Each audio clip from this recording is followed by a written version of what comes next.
Guys, সবাই কেমন আছেন? আশা করি ভালো আছেন, ভালো থাকবেন এই কামনা করি। সিরাজুল ইসলাম। দেখুন কত সুন্দর দৃশ্য, দেখার মতো মন্দিরে গাইস। সবাই দেখবেন আশা করি।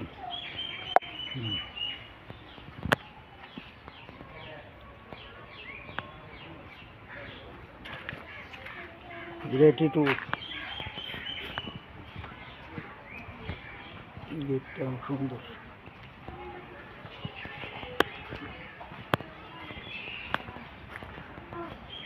ভাঙ্গা বিল্ডিং ফিল্ডিং সব।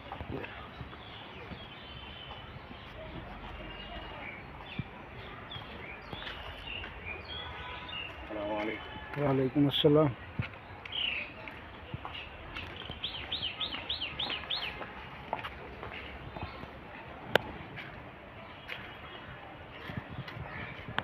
সব বাড়ির কাজ ধরছে।